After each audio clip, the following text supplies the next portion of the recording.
আজি সঁচাই মানৱতা হেৰাইছে নেকি? এদিন মই ঘৰৰ পৰা তিনিচুকীয়াৰ হৈ ডুমডুমা অভিমুখে বাছত আহি আছিলোঁ আৰু গাড়ীখন গৈ গৈ ডুমডুমাত পালেগৈ আৰু গাড়ীখন ডুমডুমা ৰ'লগৈ আৰু মই তাত নামিলোঁ আৰু মই তালাপলৈ যাবলৈ ডুমডুমাত নামি তালাপৰ বাছত উঠিলোগৈ। বাছখন তেতিয়া ৰৈয়ে আছিল। তেতিয়া প্ৰায় 3মান বাজিছিল। বাছখন অলপ সময় তাত ৰৈয়ে আছিল। বাছখনত প্ৰায় মোৰ লগতে 20জনমান যাত্ৰী আছিল। তেনে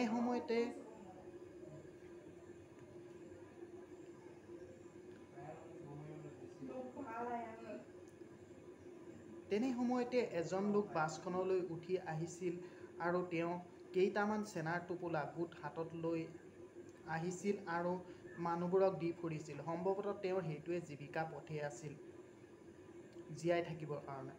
কিন্তু তেওঁৰ পৰা কোনেও চানা বুট টোপোলা লোৱা নাছিল। কিন্তু তেওঁ মোক উপজাচি টোপোলা এটা দিছিল।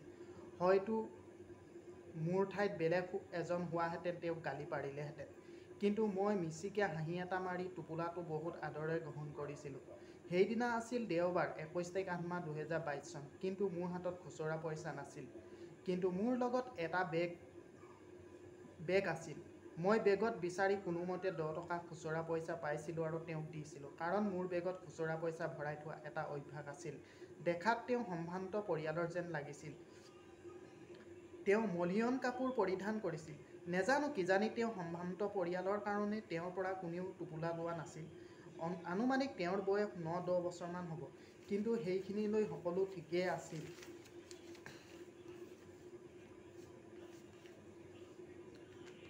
কিন্তু ল'ৰাজনৰ বিষয়ে মোৰ জানিবৰ মন আছিল। কিন্তু মই সেইকণ সুবিধা নাপালোঁ। কিন্তু এজন মানুহে খং কৰা দেখা গ'ল আৰু তেওঁ ক'লে, ঐ ল'ৰা ওলাই যা, মাথা গৰম কৰি নাথাকিবি। কিন্তু তেওঁ তাৰ পৰা গুচি গ'ল। কিন্তু ল'ৰাজনে একো মাত নামাতিল। হয়তো মাত মতাহেঁতেন তেওঁক পিটিলে হয়। ল'ৰাজন বেজাৰ মনে যোৱা দেখি মোৰ বহুত বেয়া লাগিল। তেতিয়া তেওঁক মই ক'লোঁ, ইমান সৰু ল'ৰাজনে নিজে চলিবৰ কাৰণে কিবা এটা উপাৰ্জনৰ পথ বাছি লৈছে। তেওঁৰ দুখ ক'ত? তেওঁ গালি পৰাতকৈ উৎসাহে যোগাব লাগে। তেওঁক কিয় গালি পাৰিছে? মোৰ ধাৰণা তেওঁ গাড়ীখনৰ ড্ৰাইভাৰেই হ'ব। কিন্তু মই ধৰিব নোৱাৰিলোঁ। কাৰণ তেতিয়া গাড়ীখন তাত ৰৈয়ে আছিল আৰু মোৰ ওচৰত বহি থকা দাদা এজনেও তেওঁক ক'লে, ল'ৰাজনক কিয় গালি পাৰিছে? তেওঁতো ভিক্ষা খোজা নাই, কৰ্ম কৰি খাইছে। কামত কোনো সৰোবৰ নাই, কাম কামেই। সি যিয়েই কাম নকৰক লাগিলে। আকৌ মই দাদাজনক ক'লোঁ, ইমান সৰু ল'ৰাটোৱে কিবা এটা জীৱিকা পথ বাছি লৈছে। আমি তাক উৎসাহে যোগাব লাগে। তেওঁ অন্তৰত আঘাত দিব নালাগে। যিজনে গালি গালাজ পাৰিছে তেওঁৰো কিজানি সন্তান আছে নিজৰ। তেওঁ সেইটো ভাবি চাব লাগিছিল। আমাৰ অসমতে যদি কৰ্ম কৰি খাবলৈ হ'লে এনেকুৱা হয়, বাহিৰৰ দেশত কি হ'ব বাৰু? সেই ল'ৰাজনটো কাৰোবাৰ ভাই ককাই আৰু কাৰোবাৰ সন্তান হয়। শেষত মই ইয়াকে ক'ব বিচাৰিছোঁ, এনেকুৱা উঠি অহা কৰ্ম কৰি খোৱা ল'ৰা ছোৱালীবিলাকৰ অন্তৰত যাতে কোনেও আঘাত নিদিয়ে, বৰঞ্চ তেওঁলোকক দুগুণ উৎসাহ যোগায় আৰু নিজৰ সন্তানৰ দৰে আদৰ সন্মান কৰে। তেওঁ যাতে ভৱিষ্যতে অন্ধকাৰ দিশলৈ ঠেলি নিদিয়ে। উপাৰ্জনৰ পথ বাছি ল'লে দুগুণ উৎসাহ যোগায়, তেওঁ অন্তৰত আঘাত নিদিয়ে।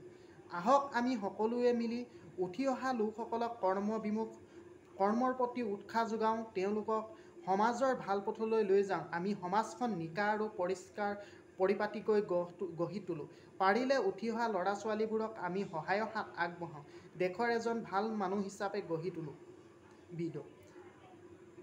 মোৰ এই লিখনি কাৰোবাৰ মনত আঘাত দিবলৈ নহয়, কৰ্মমুখী কৰা ল'ৰা ছোৱালীসকলক বেছিকৈ উৎসাহ দিবলৈহে লিখনিৰ দ্বাৰাই দুগুণ উৎসাহ পায় তাক লৈহে লিখিছোঁ।